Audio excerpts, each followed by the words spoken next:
G'day gang. Hey. Simo and Ed.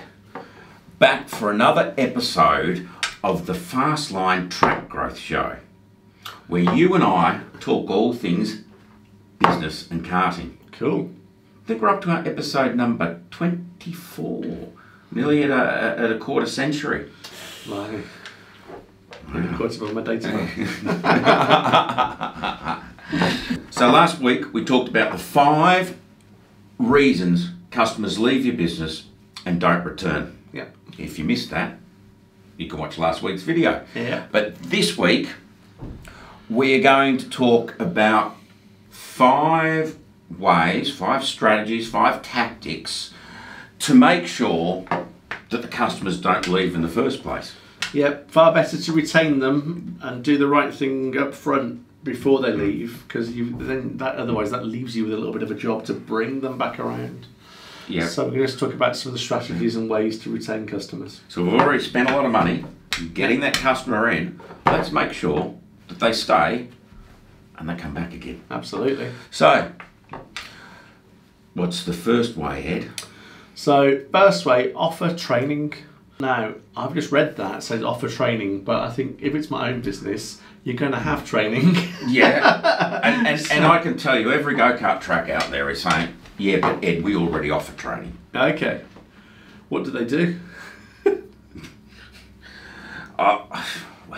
Well, it's...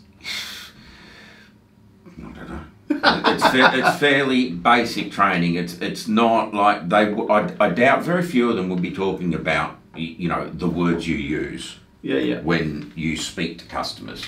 I think if it's me, I'd really want to get in amongst my customers and have a look at. I don't necessarily need to speak to them, although I will speak with them. But what I want to do is see where their body language is changing, and then work out why their body language, their facial expressions and body language are changing. Now, I don't know if this is very cultural for the UK. I don't know how it pans out globally. There may be some cultures that will just tell you if things aren't going the way they want it to go and explain why. The Brits in particular will be quite reserved. Yeah. Sit back, but they will let you know if you're looking carefully at them whether or not things are going well. So then I just get a quick matrix of stuff that's happening. So I saw a grimace here. I saw them turn around. I saw them throw their hands up in the air at this point. And then I would work out what needs to change and at what point to stop it from ever getting there. So if I've got people coming out of reception area and they're not in the right frame of mind, they don't look excited, or they're not ready to go and sit down and have the health and safety chat or whatever, I'll start to have a look at what's being said at reception or what are we doing there, and start to map the whole course through. What is that customer journey from start to finish through my go-kart track? And at every single point, I will offer training to my team. Now, the great news is I don't need to go and do that in one big powwow session. It might be that. So we might get them all in and we'll sit and we'll just talk. And maybe once or twice a year, that'll be a smart move. So that's the good news. The bad news is that what I would do is the 10-minute huddle in the morning. Yep. All right, and there may be a weekly or a fortnightly meeting with the teams in probably small groups of about 6 as a max, maybe 8 as a maximum.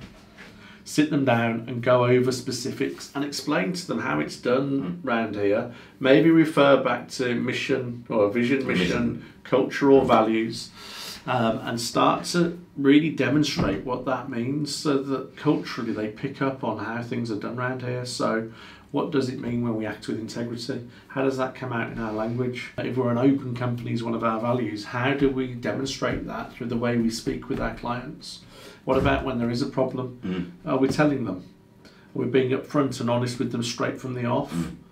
So whatever it is for you at your track and the way you want things done round there, this is the great sort of starting point for getting the culture and values to come through now into real tangible stuff that happens in our track.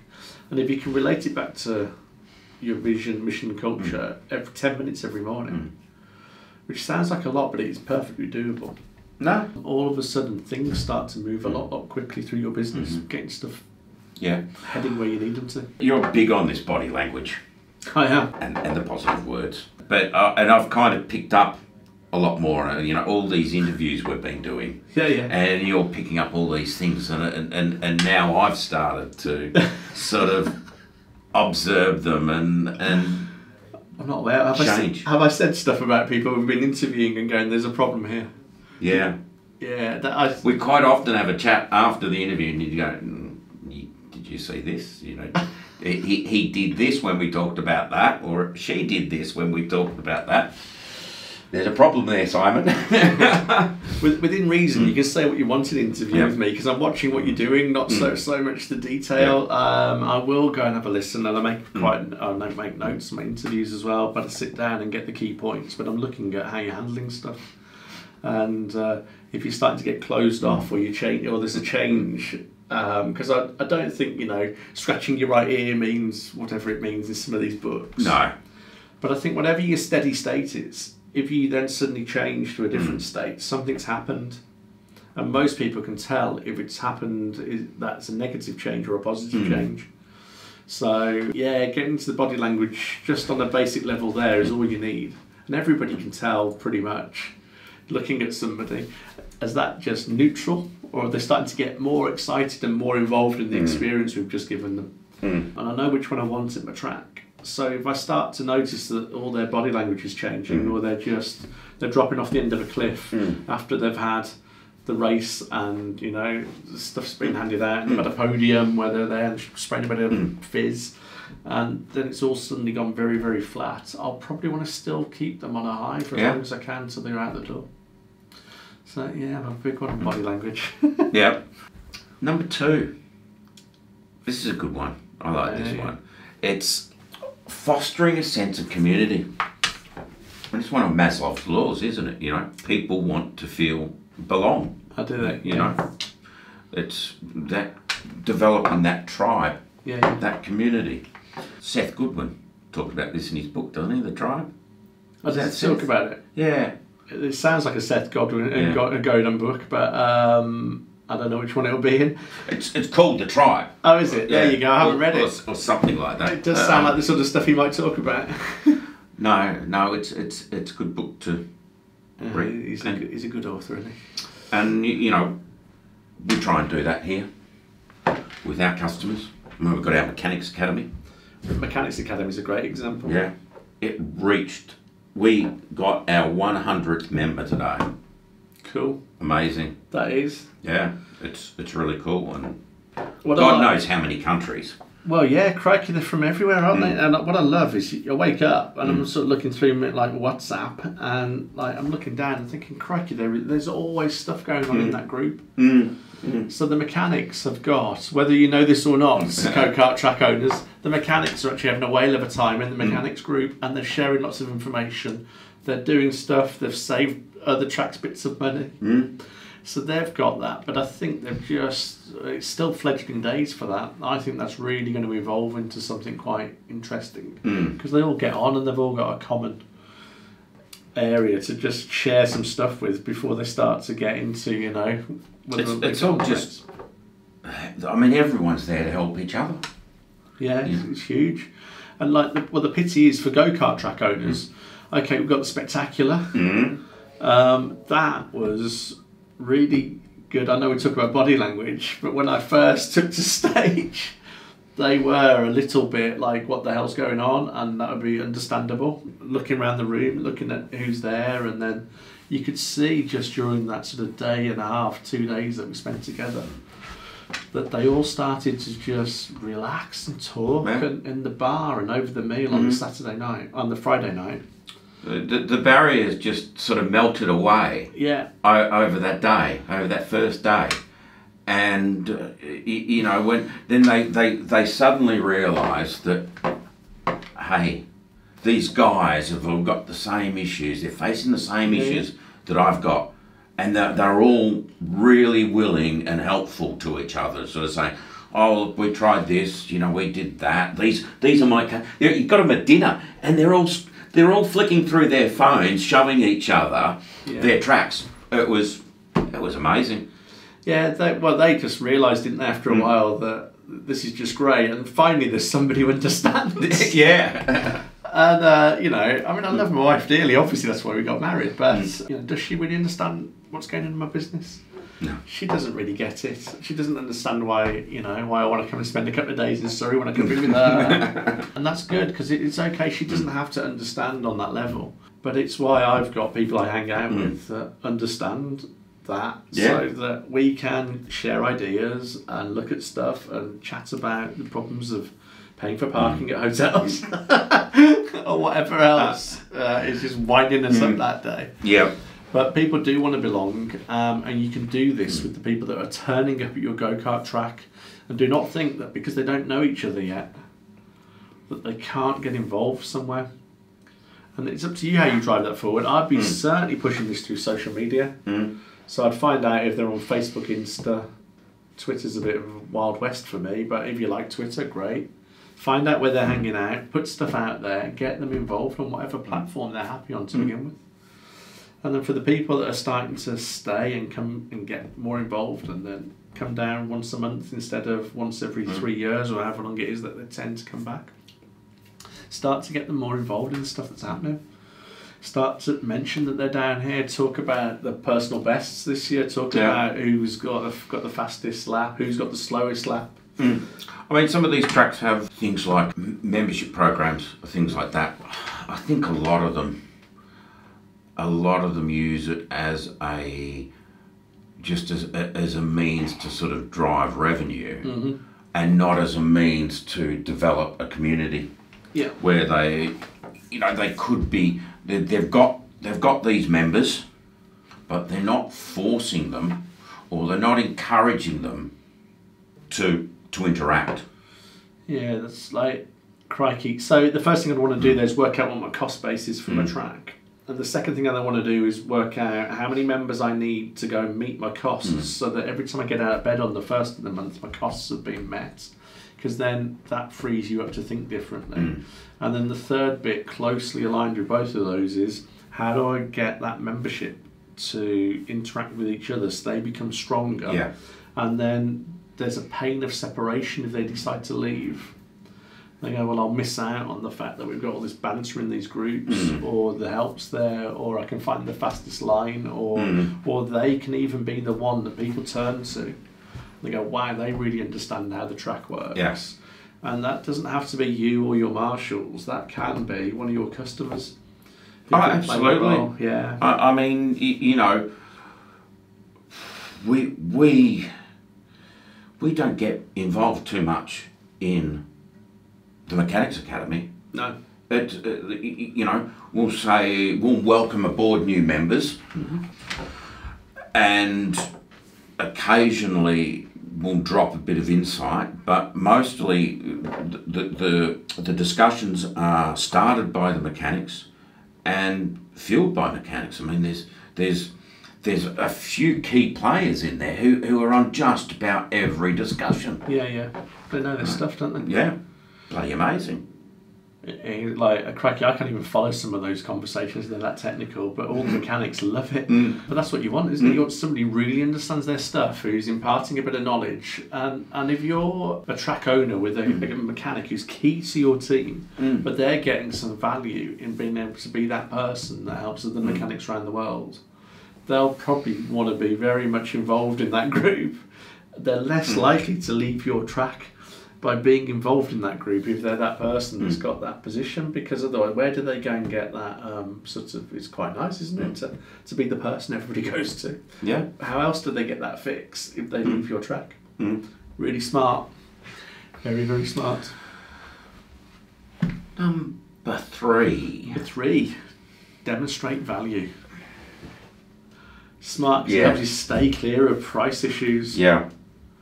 So make sure you're demonstrating your value to retain your customers. They may or may not understand stuff, so you and don't underestimate how simple information will help you demonstrate value.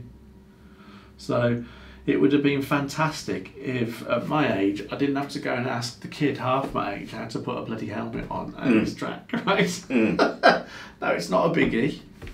Did they not explain in the briefing? I can't remember, to be honest. I think, So unless you you've didn't got the pay helmet in attention front of you. in the briefing, hey? Well, they were very good because the guy came in and asked us a load of questions and we had to answer them before he let us on the track. So, like, they did their job. But I don't know, how many times do I put a karting helmet on? Yeah. Like 3 times a year. Yeah. Maybe a muck around here. Maybe It's- once in Germany, once when I go to go-kart track. It's a DD. It was the DD ring that had you tricked, wasn't it? I don't know. Yeah. It was. Yeah. Yes. And we couldn't work out how to thread it through the DD ring, and you're doing it, and it's blaring with music already. Put that on. There's the blessed relief that I can actually hear myself. Didn't you have a belt that was like a DD ring back when you were a kid? Probably, I can't remember, to be honest. It's been that long since Yeah. I was a kid. Look at this. I know you all think this is highlights, but this grey hair is real. I always encourage my customers to, if they've got DD rings, just a brief bit in the briefing. Or even if you've got a group, the mechanic can, the marshal can go and inform everybody just really quickly, how to put one on. Well, do it for them. Yeah. Just stick your helmet on, move forward, and make it part of your safety briefing, then nobody's embarrassed. Well, the marshal should be checking to make sure that the helmet's the correct size. I don't want to get into anybody into any trouble. I don't think that happened. But I got a helmet on, and we're not young kids, so I think we were. I felt safe. I think we were. But there's no point telling me how a DD ring goes on. Because, even if you show me, I've got to put the thing on. I can't bloody see it. There's no mirrors there. It would have been great if they'd just put a couple of mirrors up on the side. They can get plastic ones that, if there's something flying off the track, it won't shatter. Well, that would have been great, so I can then just work it out for myself. But I've got this helmet on. I don't know how the bloody thing works. So just even the simplest things in your track will demonstrate value to your customer. And anything that means I got to go and ask a kid half my age how to put a helmet on, it's like, man, it's a minor thing, but you don't need many of these to start adding up. No. I just didn't. I didn't get it. Didn't enjoy it. So, I mean, a lot of centres sell a 30-minute session, which is actually 2 15-minute sessions. Yep. 15 minutes on, 15 off, 15 on. Yep. Why not throw in a bottle of water between the sessions? Peanuts. Yes. Right? But what you've also done there is you're keeping your staff busy at the bar. Yep. And then, hopefully, when they come back off the track, they'll start buying beers or something else. Well, it'd be interesting, wouldn't it? Because I don't know what the cost of a bottle of water costs, but you could do it. So I don't know if you stuck another £1 onto the price. Nobody would blink. Nobody would bat an eyelid. I think in fact, price is so flexible in the go-karting industry. I might even talk about this in Dortmund because I think I could do probably an hour on stage just on pricing. And by the end of that 1 hour session, I'll be amazed if you're not putting your prices up and understand why. Yeah. And understand what to say. And just layering in the value. Yeah.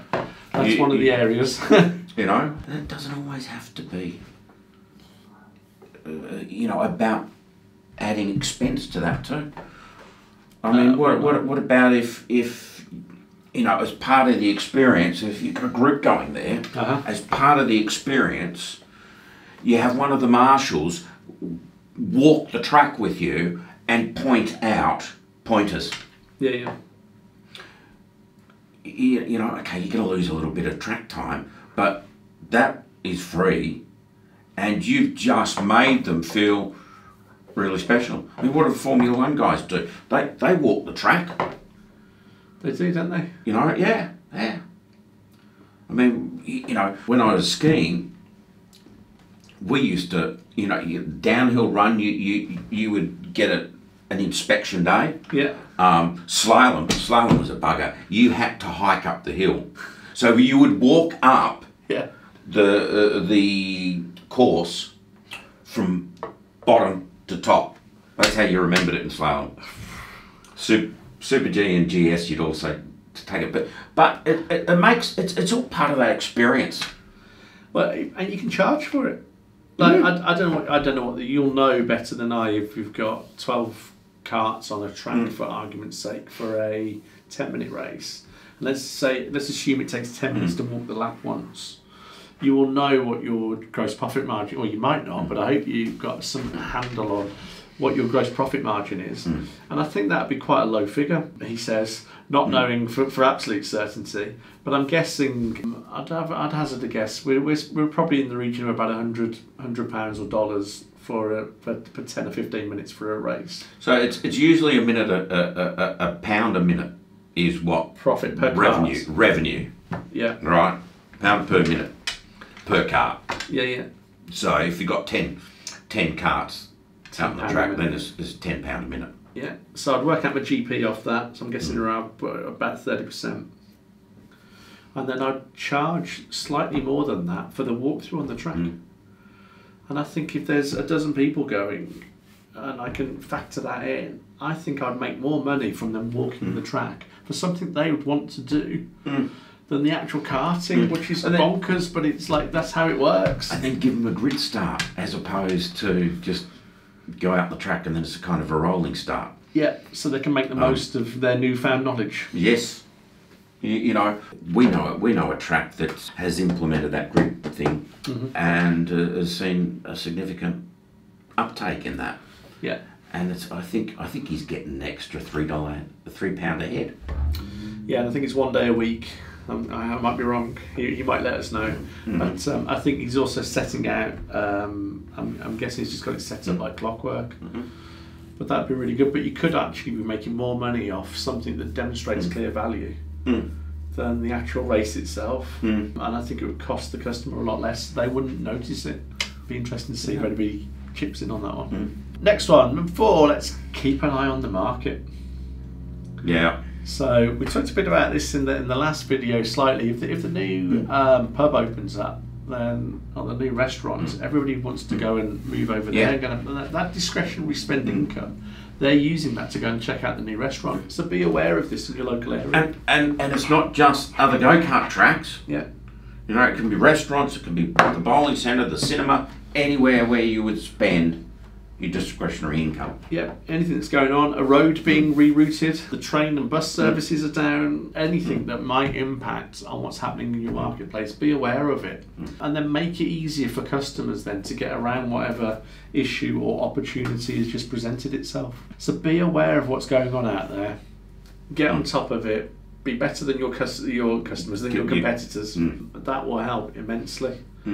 But, I mean, can you imagine if, let's just say the bus is broke down or the bus service isn't running, you're like, don't worry, I'll send out a taxi for you. Getting hold of a local taxi driver and going, can I just hire you for the evening? I know some tracks who have got or had minibuses that would go and pick up a group from the local train station. Perfect. You know? I love that. I'll just see if I can find something with a DVD sort of system in there and have my video running on the way in. Hey, since this year this has happened, last month's personal best was with this person here. You got to go one of you in here, I remember you from the last time. You could have a bit of a laugh and a joke with that. So by the time they turn up at your track, again, they've just had that massive customer experience. Cool. And number 5. Make sure your customer service is top notch. I don't know if top notch translates very well across the globe, so just make sure you've got fantastic customer service. That's what that means, just in case it's lost in translation. But you've got to get on top of your customer service. If you nail that, get that sorted. It makes a big difference. Well, yeah, I'd actually go a step further there and say make sales part of fantastic customer service. I get offended if you don't sell to me. Right? And a lot of people do, whether they understand that or not. A lot of people will be of the opinion that, I hate salespeople. That's one I hear a lot. But I'm the other way around. Like that. If I've turned up and I've taken the effort to come and visit, you better sell me the whole experience. I'm good at saying no to stuff I don't want to do, right? But you better let me know what options I've got available. And if Deb's my other half is with us, oh boy, you're going to make a fortune. Would you like the Kia Royale to like wait cocktail waiting for you to come off the track? Yes, please. I'll have 2 of those. But hang on a minute. But this is what I mean. That's fantastic customer service, letting Debs know that you do Kia Royale. She'll be all over that. Like anywhere we go. I took her to a nice restaurant last month down in London. We had a few days in London. Absolutely wonderful. The wine list must have been about that thick. We finally settled on a bottle of wine that we quite like the look of, and just went, right, so I'll bring that to your table now, is what the waiter asked. And Deb's went, do you do Kir Royale? I'm like, oh, crying out loud. She knows that's the right way around to order that, because otherwise I'll be looking at her going, we'll go for this bottle. So she had some Kir Royale. Of course we do, madam. Just sorted it all out for her. It's all well presented with a little bit of flour on and like a flour on there. But if you get that right, especially if it's a Deb's that turns up, my wife, you better go and give her good customer service if you want to get all the money you can out of her that day. And she won't see it like that. No. She will tell you how much money we saved by going to wherever is just... So if you say, yes, there's an offer on for Kir Royale today, it's £1.80 cheaper at £30 a glass, or whatever they charge. I don't know what they charged. She will spend all evening explaining how she's just saved me £3.60 on 2 glasses of champagne.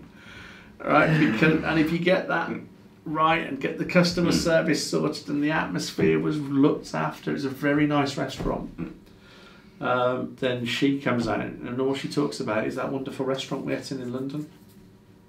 And they'd sort that. I spent a small fortune. We swore that.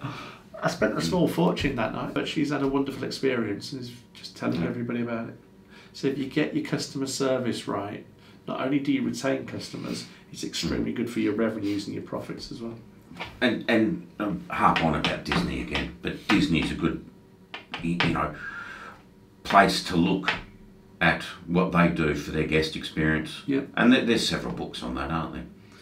Yeah, the one to Google, we might cover it in the video, but just talking about what value a short piece of velvet rope is. If there's something you want us to talk about in Dortmund, I'm assuming you're coming.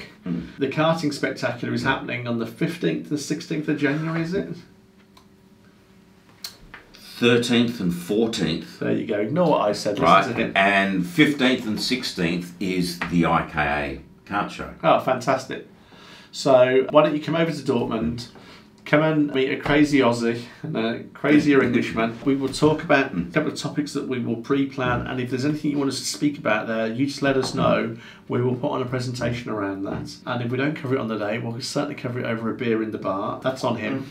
I'll buy you a beer. So come and let us buy you a beer, but get your backsides out to Dortmund before you go and Google where that is. It's in Germany.